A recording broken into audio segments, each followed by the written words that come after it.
네, 안녕하세요. 등기입니다. 현재 시간 12월 25일 오후 3시 30분인데요. 크리스마스입니다. 다들 잘 쉬고 계신지 모르겠습니다. 저는 또 크리스마스인데도 열심히 또 영상을 좀 만들어내고 있는데, 요번 영상은 여러분한테 꼭 좀 중요한, 내용들을 좀 공유를 드릴 수 있을 것 같아서, 좀 가지고 왔습니다. 그래서, 여러분들이 이제 아시겠지만 CES, 핵심적인 이제 종목들을 조금 여러분들이 아실 필요가 있어요. 그러니까 이 CES라고 한다면, 이제 매년 하는 이제 행사라고 좀 생각을 하시면 되는데, 사실 얘네들의 연역들을 보면은 새로운 섹터들을 굉장히 많이 만들어냈거든요. 근데 그 중에서도, 여러분들이 이제 뭐 다들 이제 많이 아시기는 할 거예요. 이제 너무 유명한 이벤트라서. 근데, 그 중에서도 여러분들이 핵심적으로 보셔야 되는 종목들은 좀 있다고 저는 생각을 합니다. 그래서, 많은 이제 뭐 블로그 분들이나 유튜버 분들이 공유를 할 수는 있겠지만은, 실제로 진짜 중요한 종목들을 좀 공유는 잘 안 하시는 것 같더라고요. 그래서 제가 오늘 영상으로 한번 공유를 드리고자 합니다. 그래서 뭐 아시겠지만 이제 CS 2020 이제 5 같은 경우는 7일부터 이제 10일까지 진행을 하고요. 이제 라스베이거스에서 이제 진행을 하죠. 그리고 참관객 수만 거의 14만 명입니다. 굉장히 좀 많이 있기 때문에 자, 그래서 어쨌든 뭐 서론이 너무 길면은 지루하니까 이제 바로 시작해 볼게요. 자, 제가 일단은 아까 계속 좀 준비하고 있었던 것들이 있는데 저는 이제 섹터들 요렇게 좀 나눴습니다. 뭐 아시겠지만 지금까지 연역들을 보면은 AI가 시작이 되고 나서 여러 가지가 발전 속도가 많이 생겼거든요. 마이크로폰, 그러니까 핸드폰부터 시작을 해서 핸드폰이 시작이 되면서 푸드테크라든지 테크, 그 외에 이제 소부장들이 굉장히 많이 성장을 했었는데, 과거의 핵심적인 요소는 이제 삼성전자 온 디바이스가 있었었죠. 그죠? 그래서, 헬스케어 링이라든지 이제 그런 것들이 많이 있었는데, 지금은 좀 시대가 좀 많이 바뀌었습니다. 그래서 추세가 많이 바뀌었고, 시대가 많이 바뀌었기 때문에, 지금 요렇게 좀 보시면 좋을 것 같거든요. 일단 바로 얘기를 드려보면은 일단 AI 쪽은 당연히 봐야 될 것 같습니다. 그래서 일단 폴라리스 오피스가 기업이 이제 참여를 하게 되는데 그렇게 되면은 역시나 폴라리스 AI가 자동적으로 따라올 거라고 생각을 합니다. 그래서 폴라리스 오피스, 폴라리스 AI 같은 경우 현 시점 AI 섹터 가장 중요한 종목으로 좀 불리고 있기 때문에 과거에 이제 영광을 다시 되찾고 있어요.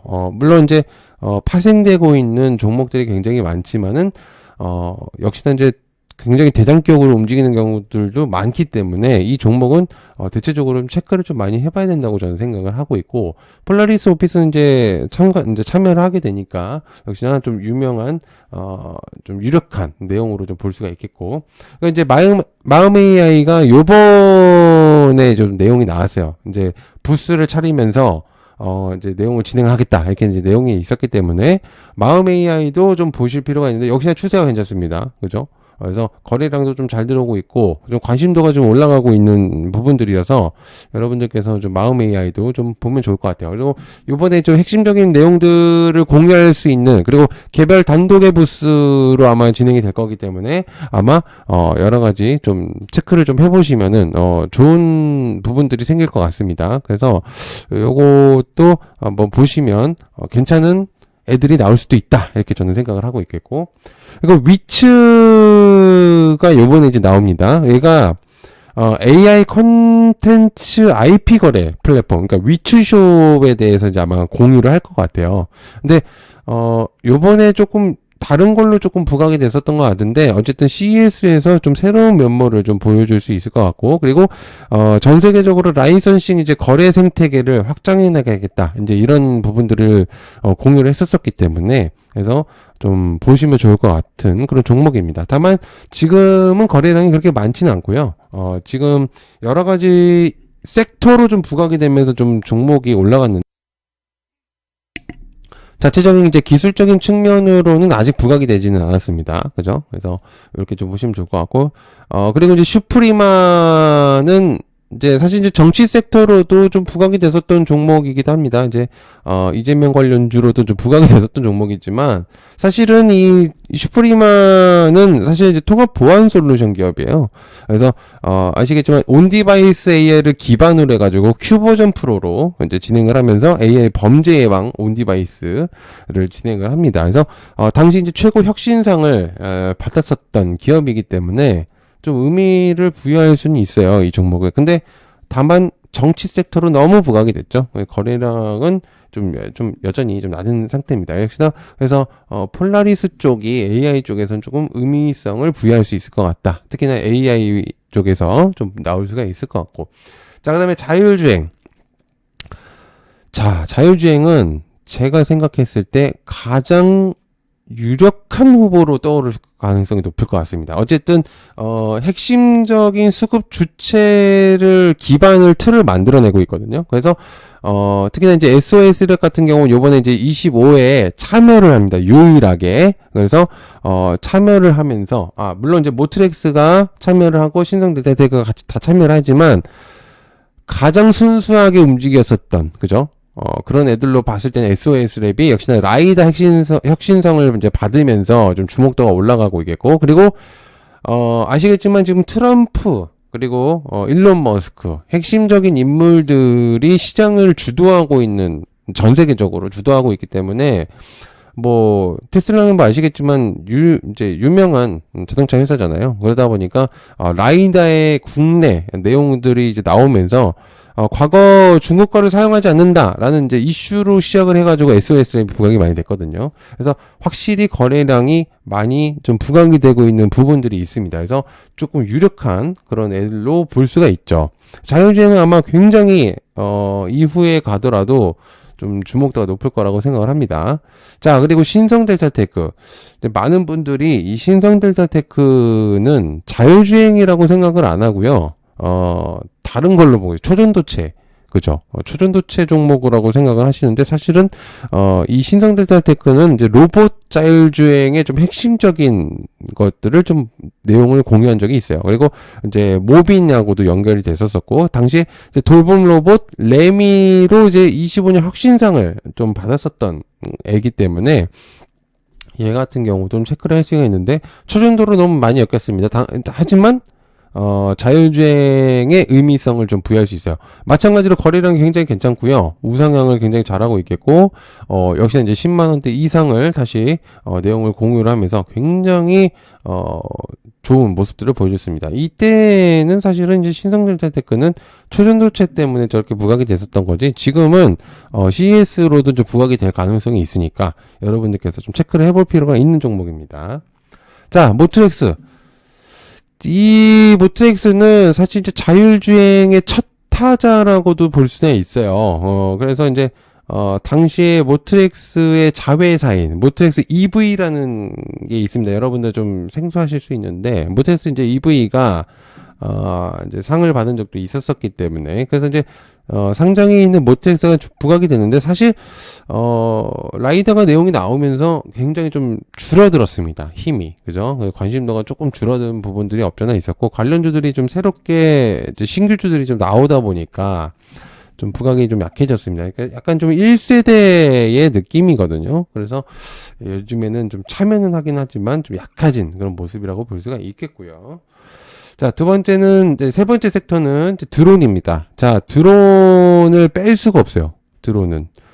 물론, 여기서 이제 드론이라고 친다면 역시나 에이럭스만 유일하게 CES 2025에 참여를 합니다. 다만 제이시언을 낀 이유는 뭐냐면, 에이럭스와 약간 포지션을 같이 하려는 그런 습성들이 있어요. 그래서 제가 낀 건데, 에이럭스는 뭐 아시겠지만 드론의 핵심적인, 그리고 트럼프와 머스크의 드론 올인, 에 대한 이제 주목도, 그리고 미국 수출의 급증에 대한 2년 연속 핵심 수상을 한 기업입니다. 그래서 이제 상장한 지는 이제 얼마 되진 않았지만, 시대를 잘 만나서 그런 건지 굉장히 좀 부각이 잘 되고 있거든요. 그래서, 에이럭스, 그리고, 이제 참여는 안 하지만 제이시언이 좀 따라갈 가능성, 에이럭스에 조금 수혜를 받을 가능성도 있기 때문에 는 거기 때문에, 그래서 굉장히 에이럭스를 좀 체크를 해볼 필요가 있겠고, 역시나 좀 시장에서 관심도가 굉장히 높습니다. 그래서 무인 전투기로부터 이제 머스크 쪽에서 내용이 나오면서 굉장히 좀 부각이 됐었던 그런 종목이라고 볼 수 있죠. 자, 이제 네 번째는 이제 브로드컴입니다. 실제로 이제 브로드컴은 이제 국내에서는 아시는 분들 조금 반도체나 이런 애들을 좀 볼 수가 있는데, 이제 브로드컴은 요번에 이제 러브콜을 받았죠. 제가 이 브로드컴을 과거에서 굉장히 좀 연구를 많이 했습니다. 그래서, 좀 많이, 이제 이걸 다 풀기에는 너무 오랜 시간이 걸리니까. 그냥 핵심적인 브로드컴은 아직 그 잠재적인 측면이 높습니다. 그 정도로만 좀 얘기를 하면 되는데, 그러니까, 하이턴이 가능한 기업들 중에서 미국 시장에서 좀 아주 핵심적인 측면으로 바라볼 수도 있을 것 같아요. 그래서 그렇게만 좀 설명을 드리는데, 그래서 이제 브로드컴은 아시겠지만 이제 이후에 나올 것들이 좀 많아요. 그 중에서 국내에서 좀 영향력을 끼칠 수 있는 기업들이 있어요. 에이징랜드, 자람 퀄리, 필옵틱스, 와이시킴입니다. 자, 브로드컴이 요번 연도에 마지막 발에 얘기를 한 게 유리기판을 도입하겠다라는 내용들을 공유했었습니다. 그러면은 이제 유리기판이라고 해봤자 필옵틱스와 와이시캠을 두 개로 보면 되거든요. 그래서 이 둘 다 끼가 있는 종목이기 때문에 근데 반도체가 못 올라가다 보니까 얘네가 지금 흐지부지한 흐름이긴 하지만 어쨌든 브로드컴이 계속 흐름을 이어준다면 상승력을 좀 받을 수 있다고 생각하거든요. 물론 약간 수혜를 받긴 했습니다. 아예 안 받지는 않았어요. 안 받지는 않았는데, 좀 의미성을 좀 부여할 수가 있겠고. 근데 이제 제가 꼭 얘기를 하고 싶은 건, 현재 추세, TSMC와, 국내 유일 협력사인 에이징랜드의 추세가 굉장히 강하다는 거죠. 그리고 브로드컴하고 영향도 분명적으로 있기 때문에, 그리고, 자람 테크놀로지, 퀄리타스도 마찬가지입니다. 실제로 저는 이제 이 기업들은 참여는 안 하지만, 브로드컴이 참여를 함으로써 부각이 될 가능성이 높기 때문에 여러분들한테 공유를 드린다는 점 체크를 해볼 필요가 있습니다. 그래서 요즘 추세의 흐름으로도 나쁘지 않아서 여러분들 브로드컴에 관심이 있으시다면 체크를 해볼 필요가 있어요. EPS가 영업 순이익이 굉장히 높아졌어요. 그죠? 실제로도. 자, 그 다음에 의료 AI와 헬스케어입니다. 자, 의료 AI는 사실은 의료 AI라고 하면 국내에서는 이제 루닛이 대표적인 종목입니다. 뭐 JLK라든지, 그죠? 뷰노라든지 이런 애들이 있는데, 놀도 의미성을 부여할 수 있습니다. 근데 놀은 요번에 CES 2025에 참여합니다. 그렇기 때문에 제가 넣은 거고요. 그래서 이제 놀로 인해서 이제 나머지 의료 AI가 부각이 될 가능성은 있어요. 다만, 이제 노을 같은 경우는 이제 얘도 마찬가지로 정치 섹터로 좀 부각이 되면서 이제 오른 거지 실제로 기업 자체의 흐름으로서 올라간 건 아닙니다. 물론 올라간 부분들도 없잖아 있었어요. 과거 이제 뉴스가 있었었기 때문에. 근데 그거를 제외한 이제 CES 2025에서 제대로 좀 핵심적인 것들을 좀 보여줘야 되겠죠. 그래서 이제 그런 부분들을 좀 보여줘야 된다라는 것들을 하고 그리고 인바디 요번에 이제 국내 유일하게 인원들과 같이 갑니다. 인바디 같은 경우는. 그래서, 요거는, 글쎄요, 조금, 크게 뭔가에 부각이 되기에는 조금 다소 아직은 몸집이 약하지 않을까라는 생각을 하고 있는데, 뭐, 기업 자체로서는 좀 의미성을 부여할 수 있으니까, 좀 체크는 해보시면 좋을 것 같아요. 어쨌든, 노을이 조금 좋은 모습을 보여준다면, 의료 AI와 헬스케어 쪽에 좀 영향력을 끼칠 가능성이 있습니다. 자, 그 다음에 화장품 쪽. 화장품 쪽은 24년도의 핵심 섹터 중에 하나예요. 그죠? 24년도에서 가장 공룡이 될 수 있었던 핵심 섹터가 뭐냐라고 얘기한다면 단연코 화장품이라고 생각합니다. 왜냐면 화장품 섹터가 진짜 과거 주식을 해보시면 알겠지만은 정말 안 갔거든요. 이 기업들 종목들도 엄청나게 많고 상장한 것도 많은데 그런데도 불구하고 화장품이 개별적으로 많이 올라왔습니다. 섹터 자체가. 그러니까 눈도장을 쬐 찍었어요. 2024년도에. 그죠. 그래서 시작점을 알리면서 거의 11월까지 많이 올라갔거든요. 이 흐름만 보더라도. 그래서 많은 투자자들한테 관심을 많이 받았고 특히나 해외 투자자들, 인플루언서들 그리고 광고 그리고 특히나 이제 아마존에서 굉장히 역사적인 것들을 좀 써내려갔기 때문에 그래서 아주 좀 의미성을 부여할 수 있겠고, 그래서 한국콜마 같은 경우도 이제 요번에 참여를 하고요. 그죠? 그리고 아모레퍼시픽, APR 애들도 이제 참여를 하기 때문에, 화장품은 어쨌든 또 새롭게 뉴스들이 이제 나오면 이제는 메인 섹터로도 이제 불릴 수 있기 때문에 좀 체크를 해보시면 좋을 것 같습니다. 다만, 아직은, CS 2025에서는 좀 약할 수는 있다고 생각해요.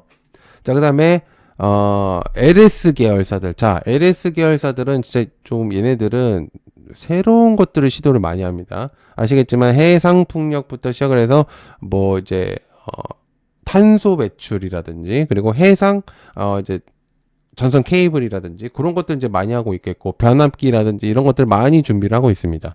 그리고 뭐 24년도에서는 안 좋은 얘기도 좀 있었어요. 뭐 이제 여러 가지 이제 승소나 뭐 패소 얘기들이 있었었지만, 실제로 얘네들이 가지고 있는 이 잠재력들은 실제로 24년도에 많이 공유를 했습니다. 24년도 1월부터 시작을 했을 때 일렉트릭이 최고점 27만 원까지 찍었습니다. 이 종목이 거의 6만 원, 7만 원대 하고 있었던 종목인데, 실제로 자기의 그 본 모습들을 보여줬죠. 이번 연도에서. 그래서 굉장히 큰 모습들을 보여줬는데, 이번에 2025년도를 시작점으로 다시 한번 몸집을 키울 가능성들이 높아서, 뭐 특히나 이제 변압기 같은 경우들도 뭐 아시겠지만, 수입이나 수출들, 증가량이 굉장히 높아지고 있어요. 특히나 이제 국내에서도 데이터 센터 설립에 대한 그런 내용들이 많이 나오면서 변압기에 대한 주목도를 많이 내용이 나오고 있거든요. 그리고 뭐 에코에너지라든지, 그리고 가온 전선, 이제 마린 솔루션, 해상 케이블이라든지 이런 것들도 많이 내용이 나오고 있기 때문에 LS 계열사들도 좀 체크를 해보실 필요가 있습니다. 자, 그다음에 마지막으로 사실은 이제 우주랑 로봇을 끼고 싶었는데 양자를 꼈습니다. 자, 제가 양자를 맨 마지막에 낀 이유를 얘기를 드리고 싶은 게 뭐냐면, 양자 컴퓨터를 요번에 최초로 다룹니다. CES 2025에서. 17년도 연역부터 시작을 해서 25년까지 내려오면서 단 한 번도 양자에 대해서 거론한 적이 없었는데, 양자컴 전문 부스를 운영할 것 같아요, 이번 연도에. 그래서 이래서 좀 영향권을 내비칠 수 있습니다. 자, 국내에서 양자라고 한다면 실제로 사실 관련주들이 부각이 되긴 했지만 아직까지도 뭔가의 제대로 명확한 부분들은 없어요, 국내에서. 그런데도 불구하고 해외 시장, 미국 시장의 나스닥들이나 이런 것들을 보면은 퀀텀 컴퓨팅, 그죠? 엄청나게 큰 상승이 있었고, 뭐 리게티라든지 이런 애들이 굉장히 크게 상승을 하면서 주목도가 굉장히 높아지고 있는 시점입니다. 그리고 양자컴은 구글에서 이제 내용을 나오면서 정말 과거에 풀지 못했었던 숙제들 단 5분 만에 풀어버리는 이제 그런 부분들도 내용이 나오면서 이제는 양자컴의 주목도가 굉장히 높아지고 있습니다. 양자컴 부스를 실제로 개별 독단으로 쓰는 경우는 거의 없었었기 때문에, 그죠? 그래서, 아주 설레게 할 수 있는 섹터다라고 이제 볼 수가 있겠고, 이 원리 자체가 굉장히 좀, 되게 다양해요. 그리고 이 양자 컴퓨터를 응용할 수 있는 것들이 굉장히 많아서, 의료에도 할 수가 있겠고 약물 개발에도 가능합니다. 왜냐하면 분자 구조를 상호작용하는 시뮬레이터를 해석할 수 있기 때문이죠. 그래서 저번에 한번 물어보신 분이 있어가지고 제가 답변을 드렸는데, 보시면 이제 한번 할 수 있겠고, 당연히 금융에도 영향을 끼칠 수 있겠고요. 기후 변화, 그죠? 그 다음에 최적화 문제들, 그리고 배송, 뭐 암호학 이런 것들 모든 것들에 영향을 끼칠 수 있습니다. 즉 결론은 양자 컴퓨터는 굉장히 큰 잠재력을 가지고 있는 애들이다. 물론 엑스게이트, K시트, ICTK 같은 경우는 들어오진 않아요, CES 2025에. 그러나 아시겠지만 걔네들이 부각이 됨으로써, 양자컴 부스에서 부각이 됨으로써 국내에 영향이 안 올까요? 당연히 오겠죠. 그죠? 그래서 얘네들은 좀 체크를 해볼 필요가 있는 그런 기업들이다 라고 이제 볼 수가 있겠습니다. 자, 실제로 엑스게이트는 경고 딱지를 붙고 나서 이제 못 가고 있는데, KCS가 이제 대장격으로 좀 움직이고, 그리고 ICTK도 계속 움직임이 좋으니까 여러분들께서 계속 좀 체크해 보시면 좋을 것 같습니다. 자, 2025년도 간단하게 종목들, 참가 기업들하고, 그리고 핵심적인 섹터들, 이런 것들 좀 알아봤는데, 모두니까 봐주셔서 감사드리고요. 좀 크리스마스 잘 보내시길 바라겠습니다. 자, 그리고 다음 영상에서는 제가, JP몬 컨퍼런스 바이오 쪽에서 이제 관련 종목들을 좀 공유를 해서 공유 드리도록 하겠습니다. 시청해주셔서 감사하고요. 고맙습니다. 감사합니다.